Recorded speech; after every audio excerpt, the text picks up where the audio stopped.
내가 믿사오며 그 외아들 우리 주 예수 그리스도를 믿사오니 이는 성령으로 잉태하사 동정녀 마리아에게 나시고 본디오 빌라도에게 고난을 받으사 십자가에 못 박혀 죽으시고 장사한 지 사흘 만에 죽은 자 가운데서 다시 살아나시며 하늘에 오르사 전능하신 하나님 우편에 앉아 계시다가 저리로서 산자와 죽은 자를 심판하러 오시리라.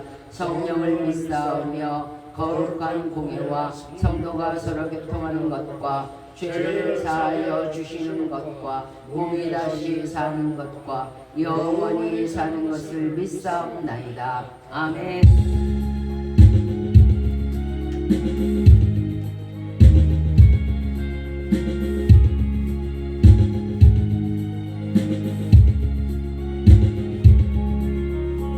사절의 봄바람 불어일고 하나님 아버지 모셨으니 믿음의 반석도 일어나라. 우리 집 즐거운 공사이라.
주신 말씀입니다. 에베소서 5장 21절부터 33절 끝절까지인데요. 제가 가진 성경은 316면 신약성경 316면이 되겠습니다. 에베소서 5장 21절부터 33절까지입니다. 에베소서 5장 21절부터 33절까지입니다. 제가 가진 성경 315면이 되겠습니다. 315면이 되겠습니다. 자, 에베소서 5장 21절부터 끝절까지입니다. 자, 찾으신 줄 알고 제가 먼저 에베소서 5장 21절을 먼저 읽도록 하겠습니다. 에베소서 5장 21절입니다. 그리스도를 경외함으로 피차 복종하라. 아내들이여 자기의 남편에게 복종하기를 주께 하듯 하라. 이는 남편이 아내의 머리됨이 그리스도께서 교회의 머리됨과 같음이니 그는 그가 친히 몸의 구주시니라. 그러므로 교회가 그리스도에게 하듯 아내들도 범사에 자기 남편에게 복종할지니라. 남편들아 아내 사랑하기를 그리스도께서 교회를 사랑하시고 위하여 자신을 주심같이 하라. 이는 곧 물로 씻어 말씀으로 깨끗하게 하사 거룩하게 하시고 자기 앞에 영광스러운 교회로 세우사 티나 주름 잡힌 것이나 이런 것들이 없이 거룩하고 흠이 없게 하려 하심이니라. 이와 같이 남편 뜻으로 자기 안에 사랑하기를 자기 자신같이 할지니 자기 안에서 사랑하는 자는 자기를 사랑하는 것이니라. 누구든지 언제든지 제 육체를 미워하지 않고 오직 양육하여 보호하기를 그리스도께서 교회를 보양함과 같이 하나니 우리는 그의 몸의 지체입니다. 이러므로 사람이 부모를 떠나 그 아내와 합하여 그들이 한 육체가 될지니 이 비밀이 크도다. 나는 그리스도와 교회에 대하여 말하노라. 같이 읽겠습니다. 시작. 그러나 너희도 각각 자기의 아내 사랑하기를 자기같이 하고 아내도 그 남편을 경외하라. 아멘. 오늘 말씀의 주제는 가족을 사랑합시다 하는 주제를 가지고 말씀을 전해드리도록 하겠습니다. 12월 오면은 5월이 가정의 달이라고 하는데요. 저는 12월 달이 마지막 가면서 정말 우리 모든 식구들이 1년 동안 어떻게 잘 지내왔는지 감사하고 정말 하나님을 경외하고 모여서 이렇게 도란도란 얘기를 나누는 그런 성스러운 12월이면 좋겠는데 이 12월 달이 제일 타락하기 쉬운 그런 12월인 것도 또 사실이에요. 인간의 가장 큰 행복이 뭘까요? 물론 그 중에는 건강한 것도 있고 여러 가지가 있겠습니다만 인간으로 태어나서 가장 큰 행복은요. 첫째는 예수 그리스도를 믿고 우리가 예수 그리스도께 모든 것을 맡길 수 있는 그런 마음이 드는 것, 즉 말하자면 신앙, 즉 말하자면 믿음이에요. 믿음을 가지고 있다는 게 인간으로 태어나서 정말 이 벌레보다 못한 사람들이 감히 하나님을 알고 나를 지으신 부모님을 알고 간다는 것 이상으로 행복한 건 없어요. 그 다음에 두 번째가요, 화목한 가정을 이루는 거예요. 인간으로서 이 이상은 없어요. 예수님을 알고 화목한 가정을 이루는 거, 그 이상의 소망은 인간에게 없는 거예요. 모든 것이 가정이 잘못되고 가정이 불화하고 가정이 온전치 못하기 때문에 자녀가 거꾸로 삐뚤어가는 거예요. 거기서부터 또 거기에서 난 자녀들이 또 삐뚤어가고 일파만파 퍼지는 게 바로 가정이에요. 결혼의 목적이 뭘까요? 얼떨결에 결혼하셨어요? 얼떨결에 사람이 무슨 일을 결혼을 우리가 일념지 대사라고 그러죠. 그러면 그 굉장히 큰 일이라는 거예요. 아주 인간의 삶 중에 인간의 생활 중에 가장 큰 일이 결혼이라는 거예요. 가장 큰 일인데 이걸 그냥 할 수 없잖아요. 그런데 지금 결혼관이 어떻게 돼 있나요? 돈 때문에 저 사람 부자니까 저 사람 뭐 지위가 높아 저 사람은 좋은 아파트를 가졌어. 이런 것들로 지금 결혼의 목적이 조건의 목적이 돼버렸단 말이에요. 결혼의 목적은 뭐냐면요, 얼떨결에 결혼하는 게 아니고요, 내가 나로 인해서 상대편이 기쁨을 갖는 거, 또 아내들 입장에서는 나로 인해서 남편 될 사람이 기쁨을 갖는 거, 이러기 위해서 결혼하는 거예요. 그러니까 내가 온전치 못하니까 저 사람이 나로 인해서 기쁨을 가졌으면 좋겠다. 내가 밥할 줄 알고 내가 쌀을 씻을 줄 아니까 그랬으면 좋겠다. 그런 의미. 모든 것이 내가 저 사람을 위해서 희생했을 때 나의 수고로 말미암아 저 사람이 기쁨을 가졌으면, 내가 회사에 가서 열심히 일함으로 말미암아 내 아내가 내 자녀가 밥상에 둘러앉아서 먹고 마시니까 내가 그걸로 보람을 얻어야겠다. 그래서 내가 이들의 기쁨이 돼야겠다. 결혼의 목적에서 기쁨이라는 단어가 빠지잖아요. 거기에 목적이라는 단어가 들어가 버리면요, 이게 첫 단추가 잘못 끼워지는 거예요. 왜냐하면 그 지위가 영원할 수는 없어요. 그죠? 절대 영원하지 않아요. 나이가 먹으면 명예퇴직도 할 것이고요. 또 돈이라는 게 있다가 없을 수 있어요. 건강이라는 것도 마찬가지예요. 그래서 그 사람 버려야 되나요? 결혼의 처음의 목적이 우리는요, 내가 나로 인해서 상대편을 기쁘게 해줘야지. 이 연약한 여인을 내가 기쁘게 해줘야지. 내가 힘이 세니까. 아우 이 정말 이 곰 같은 남편 내가 정말 사랑해줘야지. 그래서 이 사람에게 기쁨을 줘야지. 이런 마음으로 해야 되는 거예요. 근데 언제부터인가 전부 다 결혼하면 그래 직장은 뭐래? 그래 집은 이때? 맏며느리는 안 돼? 왜 그래? 왜 그러세요? 어째 그러세요? 이게 결혼의 목적이 돼버렸어요. 그러니까 어떻게 돼요? 이혼율이 장난 아니죠? 예전엔 이런 일 없었어요. 예전에는요 동네에서 한 사람이 이혼하면요 그 동네 들어오지도 못했어요. 이게 무슨 뭐 유행도 아니고 본물이야 이제. 그런데 살고 있다고 사는 것도 아니에요. 실질적으로 이혼을 안 했다 뿐이지. 여러 가지 이유로 뭐 금전적인 문제도 있고 여러 가지 문제가 있어서 이혼 안 했다 뿐이지 실질적으로 머릿속에서는 이미 정 떨어진 지 오래된 사람들이 많단 말이에요.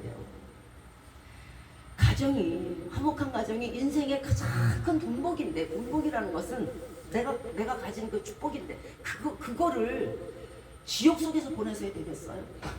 대문 딱 쳐다보면 소름부터 끼치면 되겠냐고. 비밀번호 누르기도 싫으면 되겠냐고. 이거는요 뭔가 잘못된 거예요. 누구로부터 됐을까요? 다 모든 것이 내 탓이에요. 나로부터 된 거예요. 내가 마음 하나 잘못 먹었으니까 내 손이 비밀번호 누르기가 싫은 거예요. 자꾸 밖으로 떠들고 싶고. 이 결혼의 목적이 자기의 무슨 뭐 스펙이나 자기의 무슨 뭐 자랑으로 시작될 때요 그 끝은 바로 불행으로 이어져요. 세상에 영원한 게 없기 때문에요. 또 그런 마음을 먹고서 결혼을 하는 그 사람에게 하나님은 축복하지 않기 때문에 그래요. 하나님의 축복이 없는 결혼이 어떻게 행복하겠어요? 이 땅에 그 어떤 물질도 그 어떤 명예도 오래가지 못해요. 또 건강도 마찬가지예요. 계속해서 높은 지위에 있었으면도 없는 것이 인간이에요. 그것이 인생이에요. 그럼 어려울 때, 괴로울 때, 힘들 때, 병들었을 때 버려요? 그러려고 결혼했어요?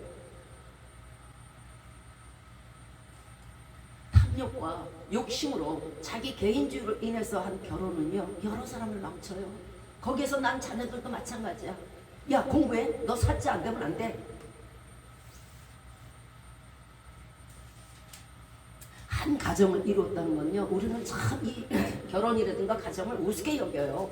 아이고 다들 남들 하는 결혼 뭐 나도 뭐 한 가정 이루는 거지 뭐 이렇게 생각할 수 있어요. 그러나 이 가정을 이룬다는 것은요 가족과 자녀와 이웃과 일가 친척에게 책임이 있어요. 책임. 그것은요 내가 가정을 이뤘음으로 말미암아 내가 이제 지도자가 되었음으로 말미암아 그 지도자로서의 책임이 있다는 말이에요. 이 가정이 우습게 되는 게 아니에요. 여러분은 그저 가정 아이고 뭐 남들 다 하는 거라고 이렇게 생각할지 모르지만 아니에요. 하나님께서 한 가정을 주셨을 때는요 엄청난 축복과 함께 거기에 대한 의무와 책임도 같이 주신 거예요. 그냥 대면대면 살아갈 것이 아니란 말이에요. 그래갖고는 그 가정을 행복하지 못해요. 끝없이 부단히 노력해야 돼요. 그리고 수고하고 희생해야 되는 것이 가정이에요. 그래야 가정에서 본인이 높임을 받게 될 것이고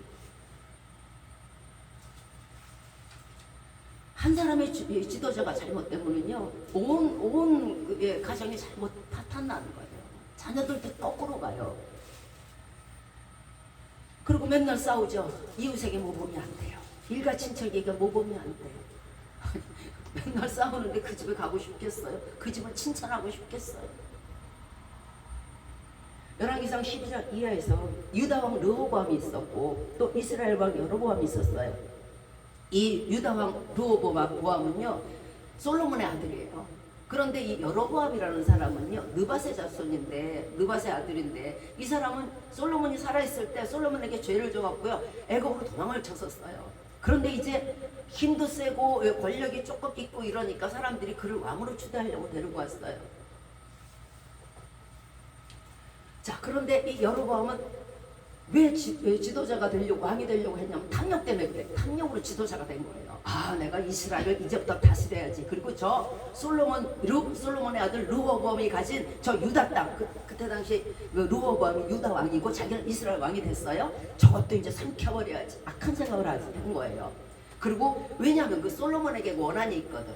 자기가 잘못했음에도 불구하고 솔로몬 때문에 자기가 쫓겨다니고 애고까지 피신을 가게 되고 이러니까 꽁한 게 있었어요. 그런데 여호와의 그 제단이 예루살렘에 있었잖아요. 그러니까 사람들이 제사를 지내러 어디로 갈 것 같아요? 그러면 다들 르호밤에게 가겠죠. 솔로몬의 아들에게. 그렇게 하다 보면은 자기 백성이 이스라엘 백성이 유다로 다 갈 것 같아. 그러니까 악한 꾀를 냈어요. 어떤 꾀를 냈냐면, 자, 내가 송아지 2마리, 금송아지 2마리를 만들어야지. 그리고 하나는 베델에다 두고 하나는 단에다 끝에 갖다 놓은 거예요. 그 백성들이 못 나가게 가둬놓으려고. 그래놓고 양쪽 끝에다 놓고는 거기다, 야, 이것이 말이야 누구냐면 말이야, 너희를 애굽에서 인도해낸 여호와가 아니고 얘네들이 했어. 그러니까 니네는 이 금송아지 둘에게 요 반쪽으로 갈라서 단에 있는 쪽 사람들은 단쪽으로 가고, 요 반쪽 갈라서 베델에 있는 쪽 사람은 베델로 가야 돼. 그래야 가둬놓을 수가 있는 거니까. 그래서 제사를 드리게 했어요. 우상 숭배를 하게 했어요. 예루살렘에 못 가게 하려고. 이렇게 악한 꾀를 부리다 보니까 백성들이 그래? 자꾸 세뇌를 하니까 그래 그런가 보다. 그러니까 거기 가서 양쪽 우상에다가 절을 하는 엄청난 죄를 저질렀어요. 이게 뭐냐면, 지도자 하나가 잘못 쓰면은요 온 가정이 망해요. 지도자 하나가 잘못 쓰면요 온 민족이 망하는 거예요. 그걸 보고 하나님께서 그를 축복하셨겠어요? 온전히 망하게 하지. 그러니까 이 가정의 지도자가 되었다는 것은요 굉장히 큰 책임이 있어요. 그리고 의무가 있어요. 내 가정을 바로 이끌 의무, 내 자녀들을 바로 이끌 의무, 내 일가 친척을 바로 이끌 의무가 우리에게 있는 거예요. 그게 가정이에요. 그게 남편이고 아내예요. 너무 흔해서 모르는 것 같아. 너무 흔해서 그게 무슨 권력인지 뭔지 모르시겠어요? 엄청난 권력입니다. 한 가정의 지도자나 한 세계, 한 나라의 지도자나, 지도자는 지도자예요. 자, 한 지도자가 잘못되고 우리 한 사람 한 사람이 잘못 쓰면요 우리 가정이 비뚤어져요.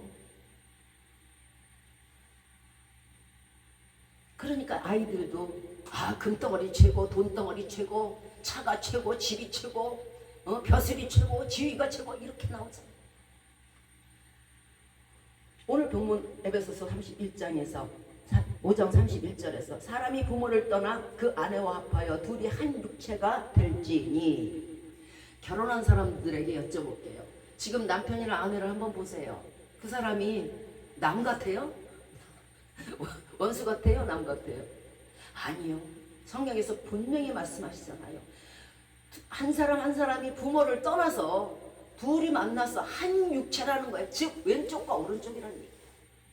이게 남으로 보이면 안 돼요. 여기에서부터 싸움이 나요. 여기에서부터 불만이 터져 나와요.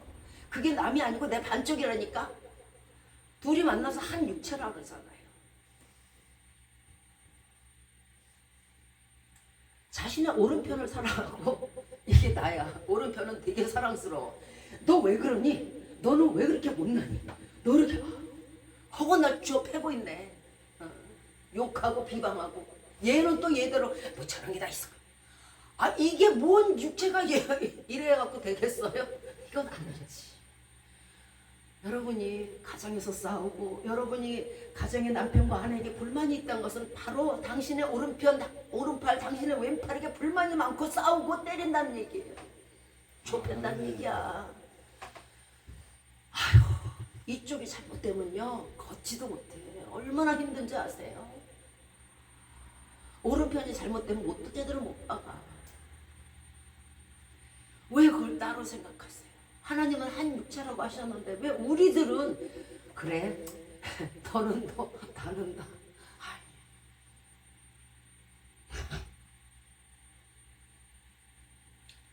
또 많은 사람들이 시부모와의 관계 때문에 또 여러 가지 시댁과의 관계 이런 것들로 인해서 많이들 고민들을 하고 거기에 대한 갈등 때문에 또 사내 못 사내 도장 찍죠. 둘이 부모를 떠나서 둘이 만나서 한 육체가 됐어요. 그러면 내가 며느리를 미워한다. 그러면 내 아들의 왼팔을 미워하는 거예요. 또 내 딸이 결혼한 사위가 밉다. 그 딸의 오른쪽을 미워하는 거예요. 지 딸은 이쁘다면서 왜 반쪽은 이뻐하고 반쪽은 미워해. 그 딸을, 그 아들을, 그 사위를, 그 며느리를 한 몸으로 보란 말이에요. 한 몸으로 보지 않으니까, 한 육체로 보지 않으니까 내 딸은 내 거, 아들은 내 거 이렇게 나와요. 그러니까 싸우는 거예요. 결혼을 했으면요 이미 한 육체가 된 거예요.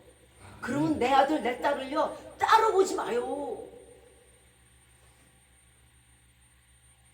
딱 갈를래요? 칼로 딱 자를래요? 도로 가져가든가. 내 왼팔이 힘없고 내 왼팔에 뭐 며느리가 꼴 보기 싫고 내 오른팔에 사위가 꼴 보기 싫고,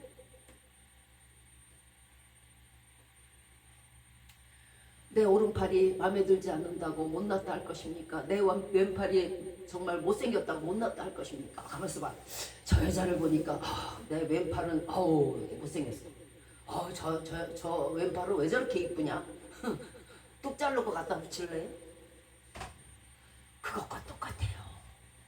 똑같이 내 왼팔이 밉다고 생각하고 저거를 가졌으면 하는 사람은요 내 왼팔을 잘라야지 그리고 저걸 갖다 붙여야지 하고 똑같다고. 자기 살을 자기가 뜯고 앉았다고. 자기 살을 자기가 자르고 앉았다고. 왜 그런 미련한 짓을 하세요?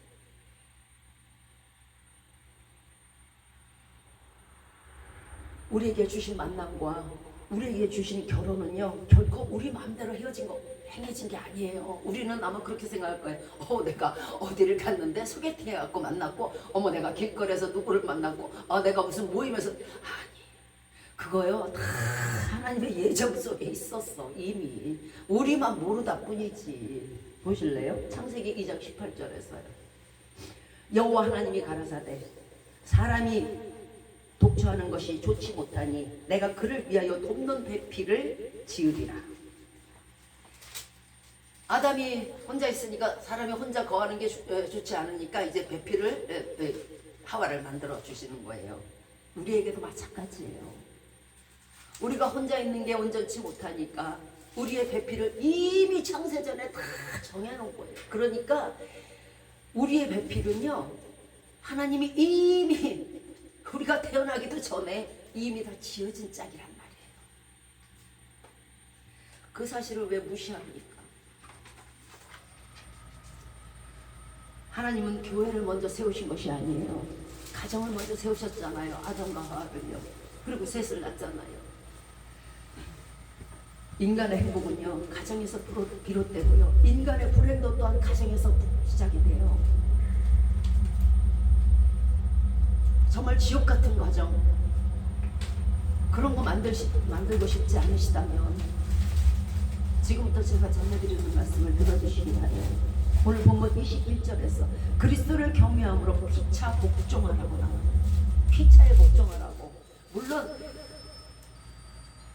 아내나 남편이나 아내나 서로 복종하라고 하시는 말씀이에요.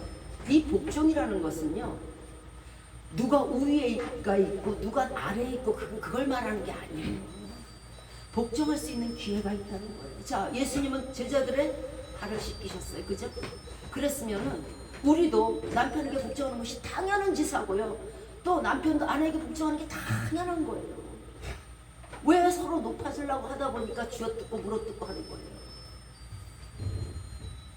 아브라함의 처가 있어요. 사라죠? 사라는 남편 아브라함에게 진짜 순복을 잘하는 여인이었어요. 자, 갈 때 우르를 친척과 본토 아비집을 떠날 때 아무 소리 없어요. 우리 다른 사람 같은 말이 많았을까? 아유, 우리가 지금 여기서 떠나서 뭘 어디 가서 뭘 해 먹고 살고 그렇죠. 그런데 아무 말 없이 순종하고 갔어요. 또 애굽에 오고 할 때에 거짓말을 알고도 아브라함이 그녀를 이복누이라고 속였잖아요. 그거 뻔히 알면서 단 한마디 말이 없어. 이게 보통 수치가 아니에요. 여자로서는요. 2번이나 남의 남자 방에 들어가야 돼요. 결혼한 여자가. 이게 보통 수치에 거기다 아무도 모르면 괜찮지. 온 백성이 다 알잖아. 아브라함은 지도자였잖아요. 그런 상황에서 그 수모를 당했는데도 말이 없어요. 창세기 13절에서 베델을 지나서 이제 남방에 가서 아주 땅이 살기 좋다고 갔는데 하필이면 그 땅에 기근이 들어가지고 아주 다 죽을 지경이 됐어요. 먹을 게 없어서. 그래서 이제 애굽으로 슬슬 올라가기 시작했어요. 그런데 그 땅 사람들이 사라의 미모를 보더니 저렇게 아름다운 여인이 어디 있냐? 아마 이 소문이 기가 막힌 미인이 나타났다고 온 땅에 퍼져버린 거예요. 애굽 땅에. 그러니까 이제 아브라함이 두려워졌어요. 이 아내를 뺏으려고 사람들이 나를 죽이겠구나. 그러니까 이제 당신은 이제부터 내 처가 아니고 내 누이라 하라 이렇게 한 거예요. 그러니까 아무 말 없이 사라가 네 하고 누이라고 하고 다녔어요. 자, 이 소문을 이제 바로 애굽왕 바로까지 갔네요. 바로가 불렀어요. 사라를 보니까 너무너무 아름다운 거야. 야 진짜. 그래갖고 네가 누구냐 하니까 네 저는 아브라함의 이복 누이 동생입니다. 이렇게 왔어. 그래? 누이면 내가 결혼해도 되겠네. 그래서 결혼하려고 했어요. 그러니까 이제 아브라함을 불렀어요. 오빠라고 불러가지고 양과 아주 힘이 낙대, 나귀, 뭐 암수, 뭐 노비 다 줬어요. 이 사라를 얻는 이유로. 그러면서 사라를 취하려고 데려갔어요. 또 창세기 20장 이하에서 아브라함이 그랄에 또 가게 됐어요. 자기 누이라 또 속였어요. 이 그랄 왕 아비멜렉이 또 보고서는 사라에게 반해버렸네. 그 아브라함이 누구냐, 얘는 누구냐 그러니까 내 이복누입니다. 또 이렇게 속였어요. 그러니까 또 양과 낙대를 엄청나게 줬어요. 그런데 그 밤에 하나님이 아비멜렉에게 현몽을 하신 거예요. 네가 이제 이 여인을 취하게 되면 너와 내 온 가족이 다 죽을 것이다. 그로 인해서 죽을 것이다 그랬어요. 그러니까 아비멜렉이 이게 무슨 소리야? 저기 이복 누이라고 그래갖고 제가 취해서 데려왔는데요. 그러니까 내가 네 그 마음을 알기에 내가 지금 너에게 현몽하는 거야. 네가 그거를 알고 그랬으면은 내가 그거를 그냥 다 죽이고 말지. 그런데 네가 모르고 그랬으니까 내가 지금 너를 알게 하는 거야. 그가 아브라함이 차니까 빨리 돌려보내. 아비멜렉이 자다가 몽창 뜨듯이 갑자기 놀라가지고 아브라함을 아침에 불러. 아니 이복 누이라 그래가지고 내가 사라를 취했잖아. 그런데 하나님이 나타나셔갖고 이복 누이가 아니고 네 처라며. 이랬어. 그러니까 아브라함이 웃겨요. 얼마나 궁색한 변명을 하는지. 실질적으로 사라가 이복 누이였어요. 예전에. 그러다 처가 됐지. 그러니까 변명할 말이 급했어. 그러니까 아비멜렉 왕에게 뭐라고 그러냐면 아니 그 사라가요 원래는 내 이복 누이였어요. 아니 그럼 처로 삼지를 만든가. 이복 누이를 이렇게 해도 그게 손바닥으로 하늘을 가렸다고. 얼마나. 아비멜렉이 두말 안 하고 그래도 양과 노비를 주고 약대를 줘서 돌려보냈어요. 우리가 행복한 가정을 이루는 것은요 복종이에요. 서로가 피차에 복종하는 거예요. 그래서 베드로전서 3장 6절에서 베드로는 이렇게 말합니다. 사라가 아브라함을 주라 나의 주인이시오 하고 칭하여서 복종한 것 같이 어떤 두려운 일에도 놀라지 아니함으로 그의 딸이 되었느니라. 우리도 그의 딸이 된다. 우리도 마찬가지예요. 어떤 사람이 자꾸 복종을 하다 보면은요 어떤 놀라거나 두려운 일이 없어요. 항상 밑에 있었기 때문에. 위에 있어야 떨어지는 거 두려워하죠. 항상 두려움이 없고요, 담대할 수가 있고요, 어디서나 떳떳한 거예요. 복종하는 버릇이요. 자, 이렇게 복종을 잘하게 되면 어떻게 된다고요?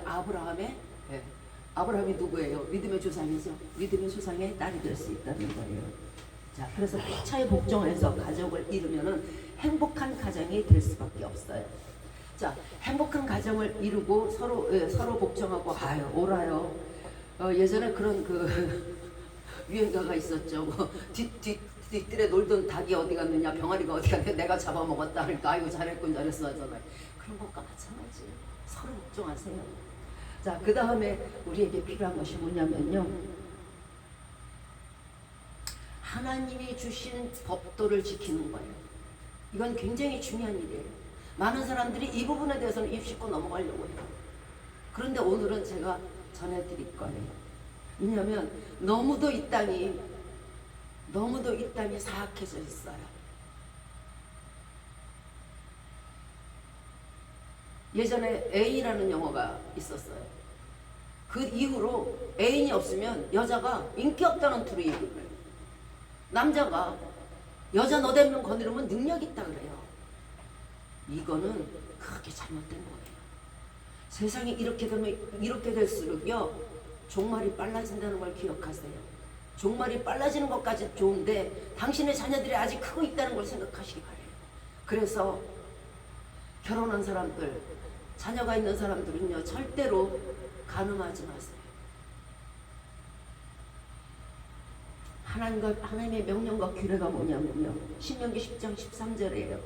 내가 오늘날 네 행복을 위하여 네게 명하는 여호와의 명령과 규례를 지킬지니라. 이 명령과 규례가 없어지고 하나님을 두려움이 없다 보면은요 사람이 부도덕하게 돼요.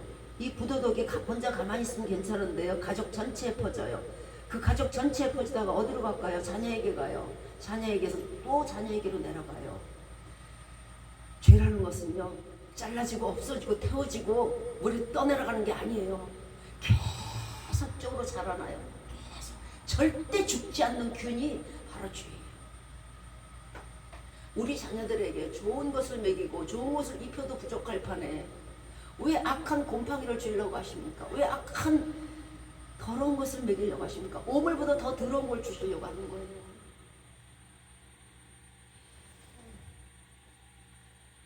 내가 하나님의 규례와 명령을 지키면은요 하나님께서는 우리 가정을 반드시 지켜주실 거예요. 우리 가정을 지켜주시는 데에 대한 책임과 의무가 바로 하나님의 명령과 규례를 지키라는 거 보세요. 가정의 행복을 깨는 가장 큰 이유가 뭐예요? 바로 눈을 다른 것에 돌리는 것이에요. 잠언 5장 15절 이하에서 너는 네 우물에서 물을 마시며 네 샘에서 흐르는 물을 마시라. 네 샘으로 복되게 하라. 네가 젊어서 취한 아내를 즐거워하라. 너는 그 품을 항상 연모하며 촉하게 여기라. 내 아들아 어찌하여 음녀를 연모하겠으며 어찌하여 이방 계집의 가슴을 안겠느냐. 하나님이 허락하지 않으신 모든 것들이 이방 계집이요 음녀예요. 이 하나님의 명령을 지키지 않을 때에 오는 결말이 뭔지 아세요? 그것이 잠언 5장 23절이 나와요. 고통이 온다는 뜻이겠죠. 그는 훈계를 받지 아니함으로 말미암아 죽겠고 미련함이 많음으로 인하여 혼미하게 되리라. 혼미하다는 건 길을 잃어버리고 갈 바를 모른다는 거예요. 사람이 음료를 좋아하게 되면요 나중에요 떡 한 조각만 남는다고 했어요. 가난해진다는 뜻이에요. 골로새서 3장 19절에서 남편들아 아내를 사랑하며 괴롭게 하지 말라. 여인이 제일 괴로운 게 뭘까요? 아내가 제일 괴로운 거. 남편이 딴 데 한눈파는 거예요. 그 다음에 남편이 불같이 질투가 나는 게 뭘까요? 여인이 한눈파는 거. 골로새서 잠언 11장 22절 말씀에서 아름다운 여인이 삼가지 않는 것은 마치 돼지 코의 금고리 같으니라.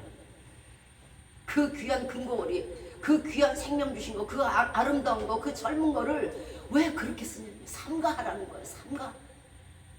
내 몸을 삼가. 내가 아름답다고 마음대로 휘둘리지 말아요. 내가 젊다고 그러지 마세요. 그거 돼지 코의 금고리예요. 쓸모없이 더럽히기만 한단 말이에요. 왜 하나님이 주신 그 아름다운 인물을, 그 아름다운 생을, 그 아름다운 젊음을 왜 그렇게 돼지코처럼 그렇게 돼지 우리에 던지려고 하세요? 잠언 7장 이하에서 미련한 소년이 나와요. 소년이 한 개를 가는데 음녀가 생각이 났어요. 그래서 음녀의 골목으로 쓱 그 집이 있는 데로 들어갔어요. 그랬더니 음녀가 나와서 맞으면서 어서 오세요. 아주 기생의 옷을 입고 난리가 났어요. 그러면서 이 음녀가 하는 말이 더 웃겨요. 내가 당신을 얼마나 기다렸는지 몰라요. 내 남편이요 은 30냥을 가지고 이제 먼 길을 장사하러 떠났으니까 보름이나 있다 올 거예요.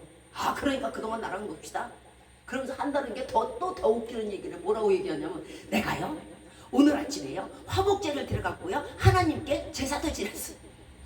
내가 예수 믿으니까 내가 예수 믿고 예수님 앞에 한 게 많으니까 내 죄가 사해지라고 생각하지 마시란 말이에요. 내 음녀의 죄가 내 악한 죄 간음과 간통의 죄가 없어지라고 생각하지 마세요. 그러니까 이 소년이 더 웃겨. 아 그래요? 제사 지내셨어요?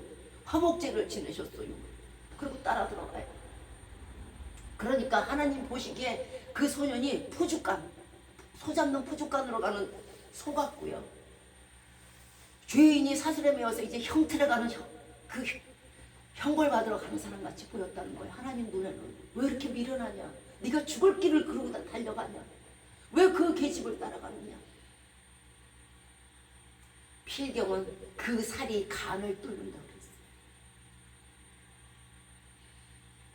그리고 새가 빨리 달려들어와서 그물에 안에 들어갔는데 그 생명이 끊어질 줄 알지 못하고 막 빨려가는 거야. 아주 음력에 채서 막 가는 거야.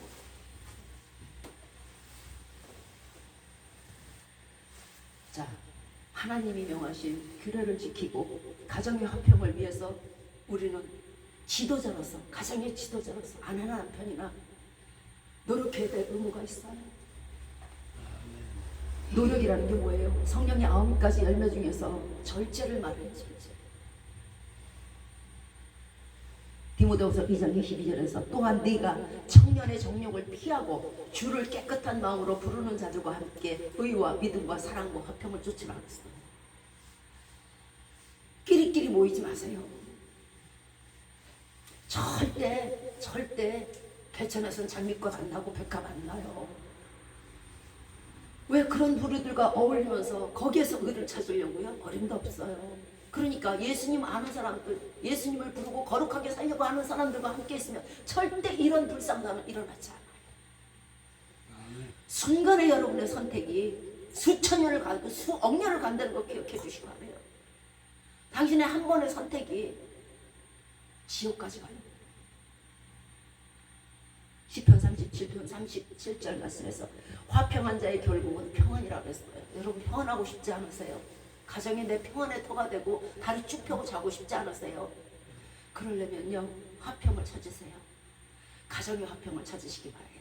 뭐든지 복종하시고 뭐든지 주님의 뜻대로 하시고 아 이게 그런 길이다 하면 가지 마세요.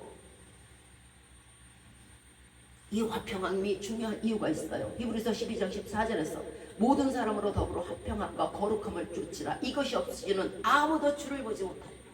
여러분 가정 싸우세요? 자녀와 싸우세요? 이웃과 싸우세요? 예수님 못 만나요. 반쪽하고 싸우는데 온전한 한쪽이 아닌데 어떻게 가요? 아니 천국은요 반쪽 갖고 가는 데가 아니에요. 한 육체가 가는 거예요. 다투는 내 왼손, 다투는 내 오른손 어떻게 천국 갈 건데요? 한쪽은 천국, 한쪽은 왼쪽은 지옥 가요? 아니잖아. 우리는 하나예요. 여러분의 결혼 생활에서 남편과 아내는 하나예요. 둘이 똑같지 못하면요 천국 못 가요. 야고보서 3장 16절 말씀에 시기와 다툼이 있는 곳에는 요란과 모든 악한 일만 있어요.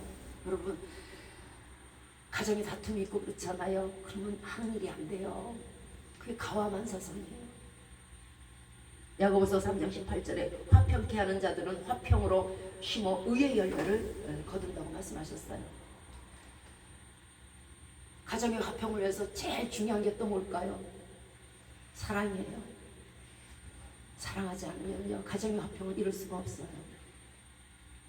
그래 좋은 게 좋으니까 그냥 내가 지금 한다 이렇게 되는 건 아니에요. 예수님을 믿노라 하면서 남편이나 아내나 가족 사랑이 없으면요 서로 사랑하는 하나님의 말씀을 정면으로 불순종하는 거예요. 정면으로. 뭐 성경을 1000번을 읽었든 1억 번을 읽었든 뭐 헌금을 3000억만 년 소용이 없어요. 서로 사랑하라는 말씀을 지키지 못한 그 사람은요 결코 하나님 나라에 갈 수가 없는 거예요. 에베소 5장 6절에서 하나님의 진노가 불순종의 아들들에게 임한다고 그랬어요. 하나님의 화가 어디에 온다고요? 하나님 말씀 지키지 않는 자. 왜 서로 사랑하라는데 너 왜 안 사랑하고 싸웠는데? 하나님을 섬기는 것뿐만이 아니고 하나님을 사랑하는 것뿐만이 아니고 하나님이 주신 가정을 사랑하고 하나님이 주신 가족을 사랑하고 하나님이 주신 아내와 남편을 사랑할 때에 그것이 말씀에 대한 순종이에요. 여긴 지금 천국이 아니에요. 여기는 지금 지상이잖아요. 땅이잖아요. 땅에서 내가 할 일이 뭐예요? 내 가족을 사랑하지 못하는데 그 사람을 어떻게 하나님이 사랑하시겠어요? 이제 우리 남편은요, 내가 도저히 사랑할 수가 없는데 내 아내는요, 내가 도저히 사랑할 수가 대체적으로 도대체가 마태복음 5장 46절입니다. 너희가 너희를 사랑하는 자를 사랑하면 무슨 상이 있겠느냐? 세리도 이같이 아니하느냐? 그러함에도 불구하고 사랑하라는 거예요. 즉 다시 말하면요, 사랑할 수 없는 자를 사랑하는 것이 사랑하는 것이고 이 사랑할 수 없는 자를 사랑하는 그 자가 상을 얻는다는 거예요. 사랑할 만한 자를 사랑하면 상이 없다는 뜻이에요. 하나님은요 결코 착오가 없으세요. 하나님은 결코 실수가 없으신 분이에요. 당신의 반쪽이 내게 잘못 엮어졌다고 말하지 마세요. 또 금저울에 올라가도 똑같으니까 아예 창세전부터 미리 김기동 너는 이 사람하고 이렇게 결혼해라. 김말장 너는 이 사람하고 이미 다 정해진 거예요. 그게 어떻게 실수가 있겠냐고. 순간적으로 사람이 실수가 있을 수 있어요. 그러나 그 오랜 창세전부터 해온 게 어떻게 실수가 있냐고. 그러니까 하나님은 실수가 없으신 거예요.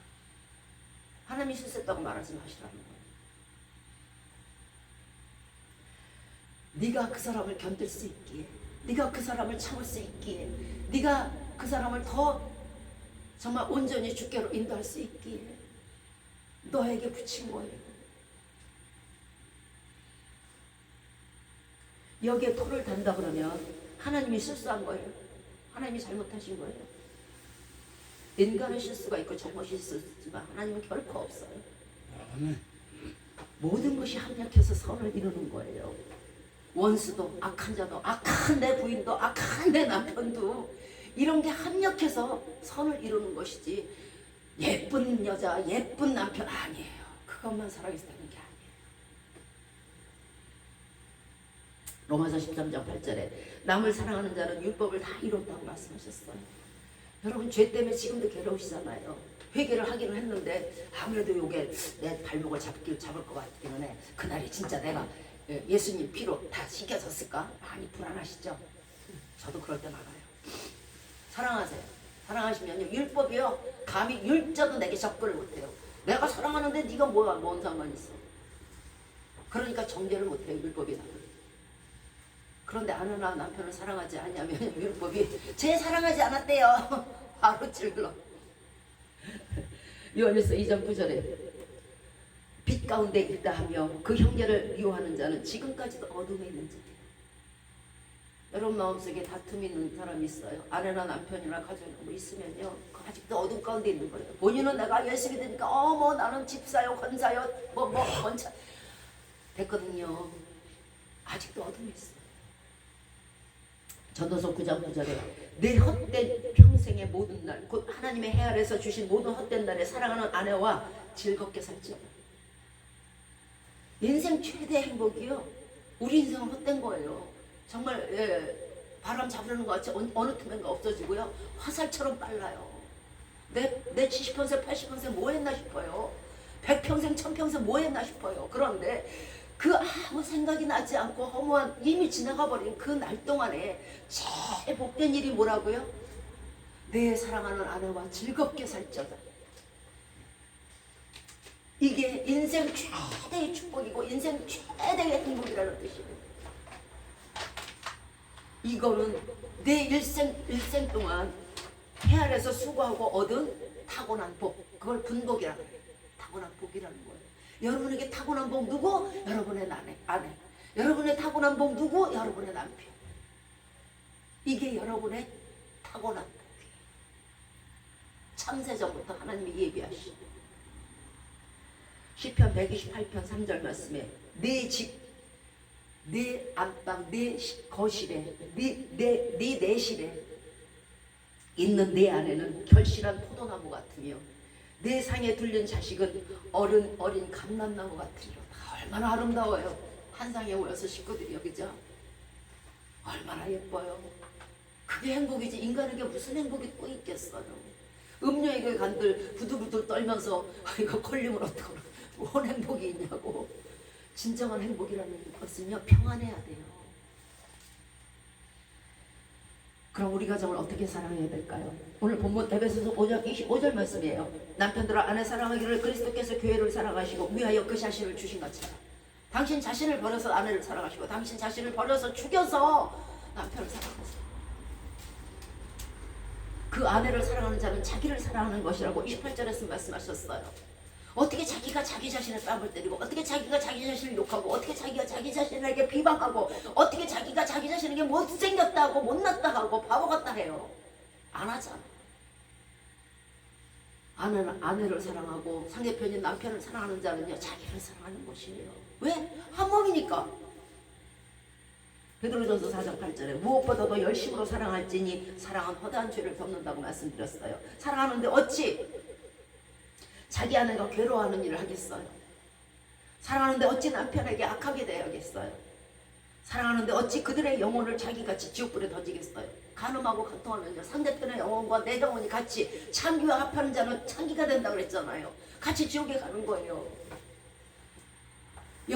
사람의 영혼을 사랑하라고 보냈는데 한 영혼이 지귀덩이보다 더 귀하다 했는데 그 영혼을 지옥에 던져놓고 싶으세요? 아니잖아요. 사랑하는데 어떻게 부모를 공경하네요. 그러므로 사랑은 우리가 지을 수 있는 모든 죄를 짓지 않게 해요. 사랑하는데 도둑질하겠어요, 남의 거? 사랑하는데 어떻게 살인해요? 그래서 인간의 모든 죄를 덮고 모든 죄를 안 짓게 하는 방법, 사랑이에요. 또한 우리의 가정을 지키는 방법, 그것도 사랑이에요. 사랑이 없이는 그 가정은 금가요. 요한일서 3장 18절에 우리가 말과 혀로만 사랑하지 말고 진정으로 행함과 진실함으로 하세요. 모든 사람에게 진실함으로 대하세요. 모를 것 같아요. 다 알아요. 남편에게 그래 여보 사랑해, 여보 사랑해, 다 알아요. 진심으로 고마워하고 진심으로 감사하고 진심으로 사랑하는 거 다 알아요. 진심이 안 통하니까 저가 안 넘어지는 거잖아요. 내가 먼저 넘어지면 전화부터 넘어져요.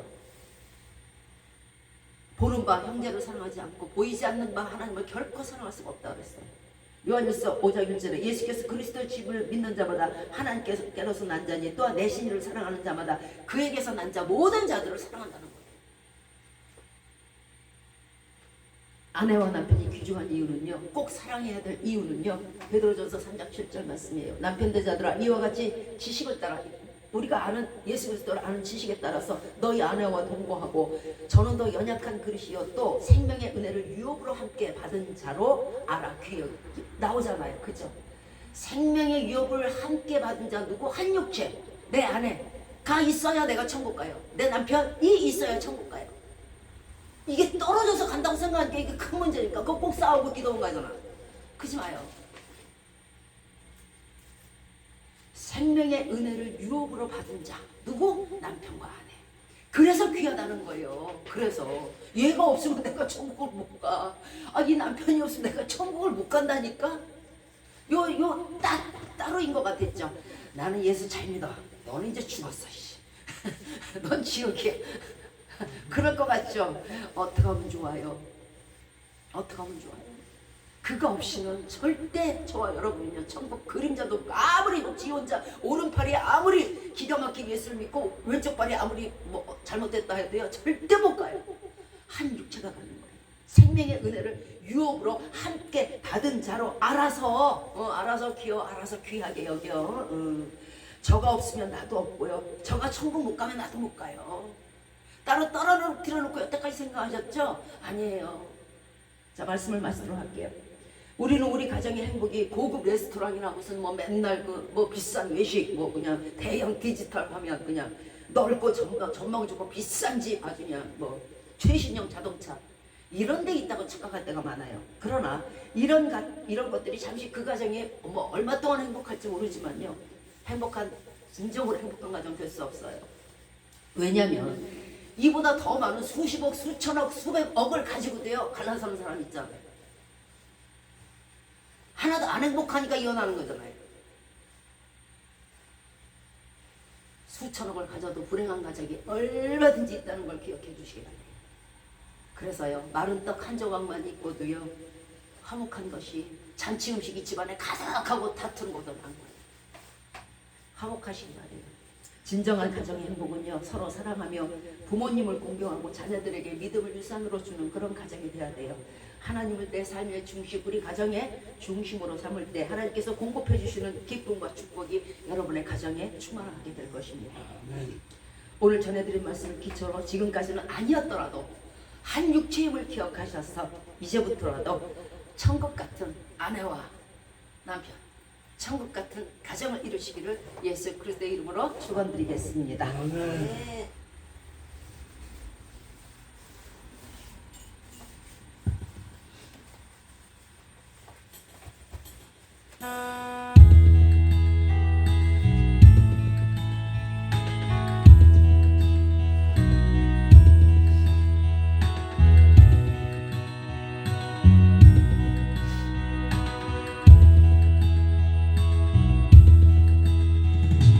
사의 말을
예수 그리스도의 은혜와 하나님의 사랑하심과 성님의 교통하심과 인도하심과 내주하심의 역사가